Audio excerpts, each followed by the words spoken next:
Segala puji dan hormat, segala kebesaran, ketinggian, kemuliaan, keagungan, kesempurnaan, kekudusan tempat tertinggi di atas segala-galanya bagi Engkau Allah Bapa di dalam kerajaan surga, di dalam nama Tuhan Yesus Kristus. Pagi ini Tuhan, kami bersyukur kepada Tuhan. Kau atas rahmat anugerah-Mu, Kau masih pelihara kehidupan kami semua hamba-hamba-Mu, kami semua anak-anak-Mu. Pada Jumat pagi tanggal 26 November 2021.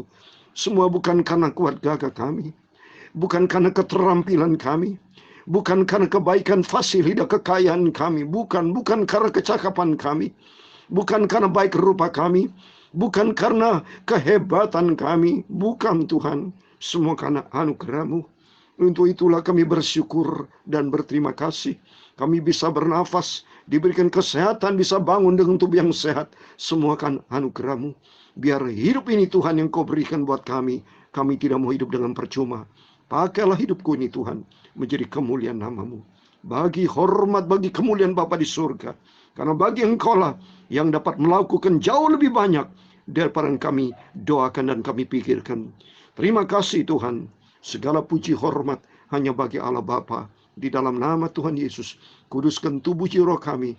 Sebentar izinkan kami ambil puji-pujian dan membacakan firman-Mu. Biar sebelum kami beraktivitas, terlebih dahulu kami datang kepada Engkau Bapa. Biar Engkau menjadi Alfa dan Omega, awal dan akhir. Dan Engkau menjadi Bapa kami, Juru Selamat kami. Tuhan Yesus memberkati kami. Segala puji hormat hanya bagi Allah Bapa. Di dalam nama Tuhan Yesus Kristus, kami hamba anak-Mu sudah berdoa. Haleluya. Amin.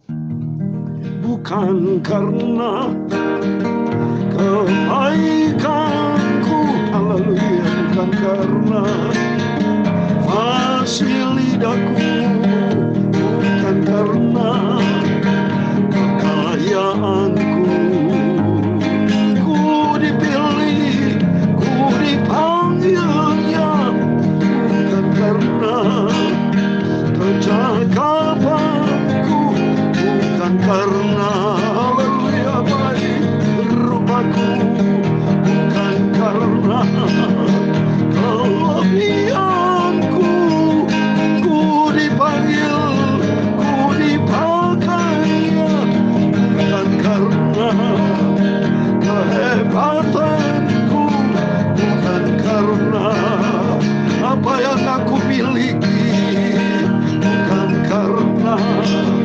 kelebihanku, ku dipilih, ku dipanggilnya. Bila aku dapat, itu karena anugerah Bapa.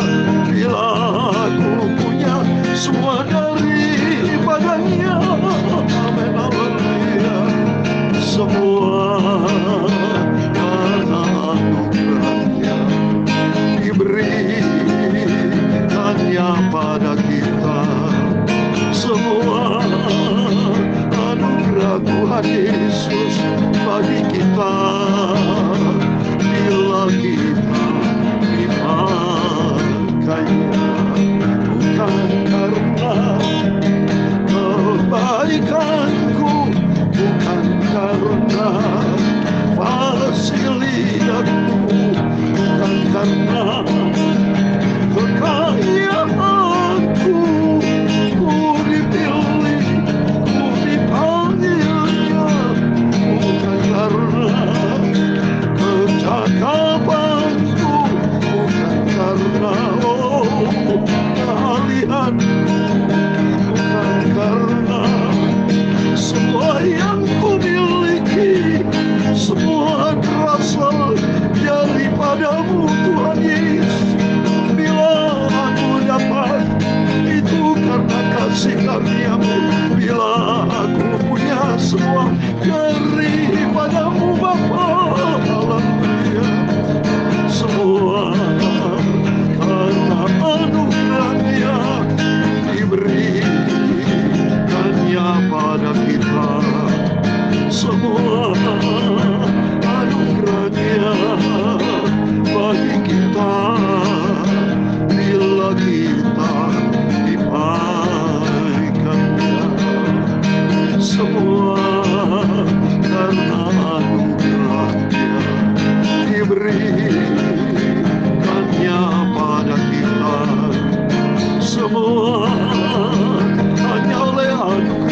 Bapa bagi kita bila kita dipanggilnya. Amin, haleluya. Firman Tuhan katakan dalam Efesus pasal 2 ayat 8, 9. Sebab karena kasih karunia kamu diselamatkan oleh iman. Itu bukan hasil usahamu, tetapi pemberian Allah. Itu bukan hasil pekerjaanmu. Jangan ada orang yang memegahkan diri sesuai dengan pujian ini. Bukan karena kebaikan kita, bukan karena fasih lidah kita, bukan karena kekayaan kita, bukan karena kecakapan, keterampilan kita, bukan karena kehebatan kita, bukan karena kelebihan kita. Amin. Ku dipanggil, ku dipakainya. Bila aku dapat, itu karenanya. Bila aku punya semua dari padanya, semua karena Yesus. Bila semua karena anugerah-Nya diberikannya pada kita. Amin, haleluya. Semua karena anugerah-Mu bagi kita. Bila kita dipakai, amin. Puji Tuhan, bersyukur. Terima kasih Tuhan.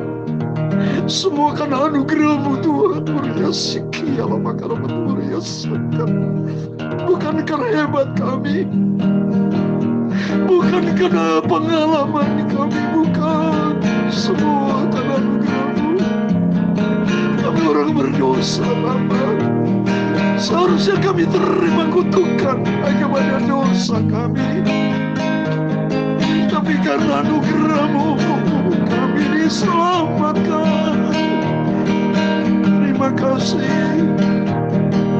Bukan karena kebaikanku, bukan karena haleluya fasih lidahku, bukan karena hasil pengalamanku.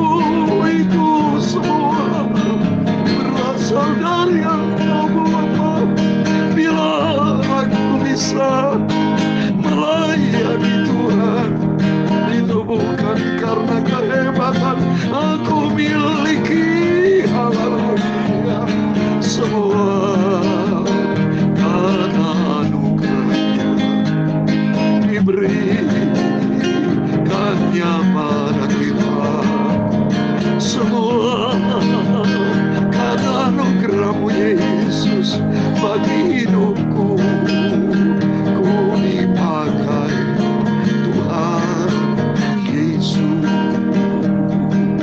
Amin, haleluya. Bersyukur semua karena anugerah Tuhan. Biar hari demi hari kita jalani seturunan firman Tuhan dengan rasa ucapan syukur, dan kita hargai kasih karunia Tuhan. Amin, puji Tuhan. Bersyukur pada pagi yang indah ini kita diizinkan Tuhan hidup sehat, sehingga kita hidup dengan sehat ini Tuhan mau hidup bukan untuk dunia, tapi untuk Tuhan Yesus. Puji Tuhan. Mari kita saatnya puji Tuhan kita memasuki kitab yang baru, kitab yang ke-7 dari perjanjian lama, yaitu kitab Hakim-Hakim. Mari kita membaca kitab Hakim pasal yang pertama. Cukup panjang dari satu pasal dari ayat 1 sampai 36. Setelah itu saya mau bahas secara singkat, supaya Bapak Ibu semua makin hari mau setia. Kita awali dengan firman Tuhan. Sebelum kita beraktivitas, nanti malam pada waktu kita tidur juga akhiri dengan firman Tuhan. Yesus sebagai Alfa dan Omega dalam hidup kita. Saya mau baca Hakim-Hakim pasal pertama dari ayat 1 sampai 36. Demikian firman Tuhan. Sesudah Yosua mati, orang Israel bertanya kepada Tuhan, siapakah daripada kami yang harus lebih dahulu maju menghadapi orang Kanan untuk berperang melawan mereka? Firman Tuhan, suku Yehuda lah yang harus maju. Sesungguhnya telah kuserahkan negeri itu ke dalam tangannya. Lalu berkatalah Yehuda kepada Simeon saudaranya itu, Majulah bersama-sama aku ke bagian yang telah diundikan kepadaku. Dan baiklah kita berperang melawan orang kanan. Maka aku pun akan maju bersama-sama dengan engkau ke bagian yang telah diundikan kepadamu. Lalu Simon maju bersama-sama dengan dia. Maka majulah suku Yehuda, lalu Tuhan menyerahkan orang kanan dan orang Feris ke dalam tangan mereka. Dan mereka memukul kalah orang-orang itu dekat Besek, 10.000 orang banyaknya. Di Besek mereka menjumpai Adoni-Mesek dan berperang melawan dia. Dan mereka memukul kalah orang kanan dan orang Feris. Tetapi Adoni-Mesek melarikan diri, lalu mereka mengejarnya, menangkapnya dan memotong ibu jari dari tangannya dan dari kakinya. Kata Adoni-Mesek, ada 70 raja dengan potong kayu, terpotong ibu jari tangan dan kakinya, memungut sisa-sisa makanan di bawah mejaku, sesuai dengan yang kulakukan itu. Demikian dibalaskan Allah kepadaku, kemudian dibawa ke Yerusalem dan mati di sana. Sudah itu Bani Yehuda berperang melawan Yerusalem, merebutnya lalu memukulnya dengan mata pedang dan memusnahkan kota itu dengan api. Kemudian Bani Yehuda maju berperang melawan orang Kanaan yang diam di pegunungan di tanah Negeb dan di daerah bukit. Lalu suku Yehuda bergerak menyerang orang Kanaan yang diam di Hebron. Nama Hebron dahulu adalah Kirjat Arba, dan memukul kalah Sesai, Aiman dan Talmai. Dari sana mereka bergerak menyerang penduduk Debir. Nama Debir dahulu adalah Kiryat Sefer. Berkatalah Kaleb, siapa yang mengalahkan dan merebut Kiryat Sefer, kepadanya akan kuberikan Asa anakku menjadi istrinya. Dan Otniel anak Kenas adik Kaleb merebut kota itu. Lalu Kaleb memberikan Asa anaknya kepadanya menjadi istrinya. Ketika perempuan itu tiba, dibujuknya suaminya untuk meminta sebidang ladang kepada ayahnya. Maka turunlah perempuan itu dari keledainya. Lalu berkatalah Kaleb kepadanya, ada apa? Jawabnya kepadanya, berikan kepadaku suatu hadiah, telah kau berikan kepadaku tanah yang gersang. Berikan juga kepadaku mata air. Lalu Kaleb memberikan kepadanya mata air yang dahulu dan mata air yang dihilir. Keturunan Hobab ipar Musa orang Kain itu maju bersama-sama dengan Bani Yehuda dari kota pohon korma di padang gurun Yehuda di tanah Negeb dekat Arad. Lalu mereka menetap di antara penduduk di sana. Yehuda maju bersama-sama dengan Simeon saudaranya itu. Lalu mereka mengumpul kalah orang Kanaan penduduk Sefat. Mereka menumpas kota itu, sebab itu kota itu dinamai Horma. Selanjutnya suku Yehuda merebut kota Gaza daerahnya, Askelon negaranya, dan Ekron daerahnya. Dan Tuhan menyertai suku Yehuda sehingga mereka menduduki pegunungan itu, tetapi mereka tidak dapat menghalau penduduk itu yang di lembah, sebab orang itu mempunyai kereta besi. Kepada Kaleb telah diberikan Hebron seperti yang dikatakan Musa dahulu, dan dari sana telah dihulukannya anak enak yang 3 itu. Tetapi orang Yebus penduduk Yerusalem tidak dihalau oleh Bani Benyamin. Jadi orang Yebus itu masih diam bersama-sama dengan Bani Benyamin di Yerusalem sampai sekarang. Keturunan Yusuf juga maju menyerang Betel, dan Tuhan menyertai mereka. Keturunan Yusuf menyuruh orang mengintai Betel itu. Nama kota itu adalah Luz, dahulu adalah Luz. Ketika pengintai-pengintai itu melihat seorang keluar dari kota itu, maka berkatalah mereka kepadanya, tolong tunjukkan bagaimana kami dapat memasuki kota ini, maka kami akan memperlakukan engkau sebagai sahabat.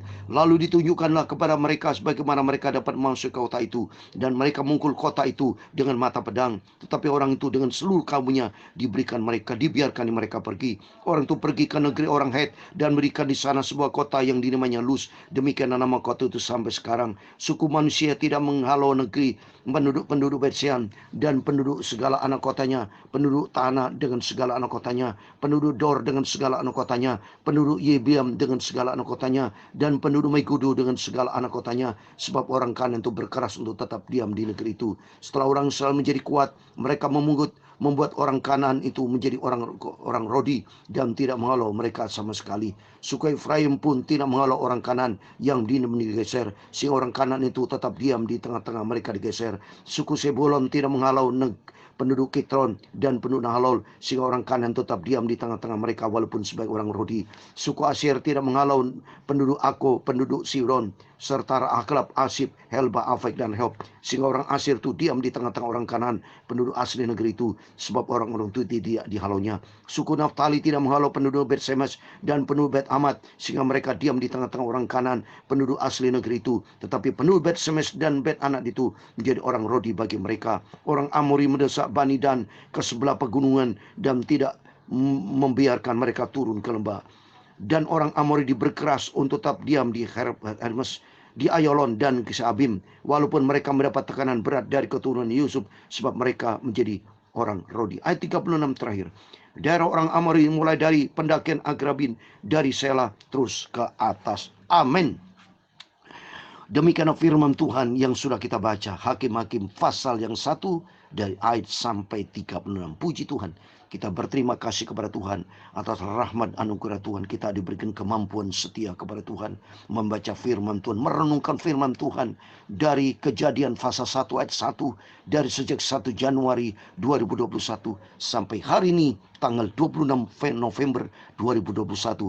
Kita sudah menginjak di urutan saya. Di angka 329 hari. Semua karena anugerah Tuhan. Mari sama-sama. Hakim-Hakim adalah kitab yang ketujuh dari perjanjian lama. Membawa kita makin hari mau setia kepada Tuhan. Merenungkan firman Tuhan. Jangan pernah putus. Sampai suatu hari kelak kita tinggalkan dunia ini. Kita minta sama Tuhan. Rapture. Diangkat hidup-hidup. Masuk di dalam kerajaan surga buat selama-lamanya. Dalam nama Tuhan Yesus Kristus. Setiap Bapak Ibu Saudara semua diberkati Tuhan. Yang setia. Yang cinta Tuhan Yesus. Dan taat menjadi pelaku firman Tuhan. Kalau kita perhatikan di sini. Hakim-Hakim itu ada 21 pasal.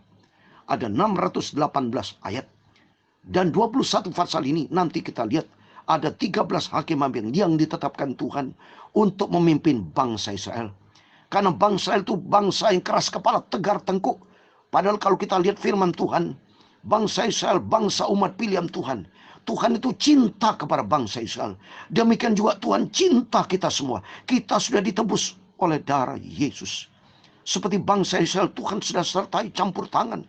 Berbagai macam mujizat yang dialami oleh bangsa Israel. Salah satunya diselamatkan pada waktu dikejar oleh bangsa Mesir. Melewati Laut Tebrau. Dan segala macam mujizat dinyatakan bangsa Israel. Supaya harusnya menyembah kepada Tuhan. Beribadah kepada Tuhan. Hanya kepada Tuhan Yesus harus kita cintai. Demikian kehidupan kita. Saya juga mengalami segala macam pertolongan Tuhan. Dan nomor satu, kita semua sudah diselamatkan oleh Tuhan Yesus. Melalui pengorbanan Tuhan Yesus di atas kayu salib. Sehingga dulu kita hamba dosa. Tapi saat ini kita menjadi hamba kebenaran. Di dalam kebenaran firman Tuhan. Bangsa keras kepala. Pantasan ini pada waktu Yosua mati. Kalau kita lihat di pasal 1 ayat 1. Yosua mati. Tetapi orang Israel terus menghadapi peperangan. Untuk menghalau bangsa atau orang Kanaan. Berbagai macam peperangan tidak pernah berhenti, Bapak Ibu. Demikian juga kehidupan kita. Selagi kita hidup di dunia ini, tidak pernah berhenti menghadapi peperangan. Tuhan mau, justru Tuhan mau uji kualitas hidup kita. Iman kita, kesetiaan kita, cinta kita, ketaatan kita. Segala macam persoalan kita hadapi. Tuhan izinkan supaya dalam rangka kita betul-betul teruji kualitas kita. Seperti Bapak Ibu kasih ilustrasi. Kalau Bapak Ibu dulu sekolah, lulus dari SD, SMP, SMA sampai sarjana, pasti harus ada hasil karya. Ada ujian yang harus diuji. Kualitas kita seperti itu. Apa? Bukan berarti sertifikat tanpa ujian kita dapatkan sertifikat lulus ujian. Kapan lulus ujian? Itu artinya palsu. Asli palsu. Tidak pernah melewati ujian-ujian. Jadi kualitas kita tidak teruji. Demikian kita diuji pada waktu kita menghadapi cobaan-cobaan. Oleh itu mari kita menghadapi segala macam cobaan ujian itu. Andalkan Tuhan. Jangan pernah mengandalkan kekuatan sendiri. Sebab Tuhan berfirman dalam Yohanes 15 ayat 5. Di luar Tuhan kita tidak bisa berbuat apa-apa. Tanpa Tuhan kita gagal. Jangan pernah kita mengandalkan kekuatan sendiri. Dalam Yeremia 17 ayat 5. Terkutuk orang mengandalkan kekuatan sendiri. Bahkan dalam 1 Korintus 16 ayat 22. Orang yang tidak mencintai Tuhan itu terkutuk Maranatha. Firman-firman yang selalu kita baca. Hari ini kita bicara tentang peperangan. Tidak pernah berhenti peperangan itu. Selalu menghadapi peperangan. Tuhan izinkan itu. Dalam rangka. Supaya kita mau setia. Andalkan Tuhan. Kita mau cinta Tuhan. Karena Tuhan berperang ganti kita. Sebagai terakhir. Saya mau baca. Keluaran 14 ayat 14. Itu dianggap kita diminta sama Tuhan. Supaya kita diam. Tapi kita andalkan Tuhan. Kalau kita andalkan Tuhan. Tuhan berperang ganti kita. Keluaran 14 ayat 14 dikatakan. Tuhan akan berperang untuk kamu. Dan kamu akan diam saja. Maksudnya diam saja apa? Kita duduk diam di kaki Tuhan. Pada waktu kita menghadapi persoalan hidup. Menghadapi pergumulan hidup. Apapun persoalan seberat apapun yang kita hadapi. Mari kita dengan rendah hati. Kita andalkan Tuhan Yesus. Kita berserah kepada Tuhan seperti hari ini. Sebelum kita melangkah di pagi ini, kita berdoa dan berdoa dan berdoa. Justru kita andalkan Tuhan. Karena Tuhan berkata, kamu diam saja, aku berperang ganti kita. Kalau Tuhan kita taruh tempat yang terdepan, utamakan Tuhan di atas segala-galanya, maka bagi Tuhan tidak perkara mustahil. Dia sanggup melakukan segala perkara. Sebab dia ajaib. Kita datang merendahkan hati kita. Bukan karena kekuatan kita, bukan karena kehebatan kita. Di luar Yesus kita hancur dan binasa. Tuhan izinkan persoalan peperang kita hadapi, supaya kita terukur iman kita, terukur kualitas kita seperti apa. Karena Tuhan sudah selamatkan kita. Dulu kita hidup di dalam kegelapan dosa, saat ini kita hidup di dalam terang Tuhan. Oleh karena itu mari kita andalkan Yesus. Kita berharap kepada Tuhan. Firman Tuhan disampaikan pagi dan malam. Segala macam hamba-hamba Tuhan kita dengar firman Tuhan. Semuanya menopang hidup kita. Supaya rohani kita sehat. Supaya kita tidak andalkan kekuatan kita. Kita gagal total tanpa Tuhan. Tapi kalau kita andalkan Yesus, perkara besar terjadi. Dalam nama Yesus, setiap kita diberkati Tuhan. Bukan karena kebaikanku, haleluya, bukan karena kekuatanku, bukan karena kehebatanku, aku hidup sampai hari ini. Bukan karena kecakapanku, bukan karena, haleluya, kehebatanku, bukan karena kelebihanku. Ku dipanggil, ku dipakainya. Bila aku dapat, itu karenanya. Bila aku semua daripadanya, haleluya. Semua karena anugerahnya diberikannya pada kita. Semua anugerahnya bagi kita. Bila kita dipakainya, semua karena anugerahnya, amin, diberikannya pada kita. Semua anugerahnya bagi kita. Bila kita dipakainya, Tuhan memberkati engkau dan melindungi engkau. Tuhan menyinari engkau dengan wajahnya dan memberi engkau kasih karunia. Tuhan menghadapkan wajahnya kepadamu dan memberi engkau damai sejahtera. Bapa kami yang di surga, dikuduskanlah namamu. Datanglah kerajaanmu, jadilah kehendakmu di bumi seperti di surga. Berikanlah kami pada hari ini makanan kami yang secukupnya. Dan ampunilah kami akan kesalahan kami, seperti kami juga mengampuni orang bersalah kepada kami. Dan janganlah membawa kami ke dalam pencobaan, tetapi lepaskanlah kami dari paling jahat. Karena engkaulah yang punya kerajaan dan kuasa dan kemuliaan sampai selama-lamanya. Amin. Selamat pagi. Jangan lupa berjaga dan berdoa. Tuhan bersama kita. Amin. Immanuel. Puji Tuhan.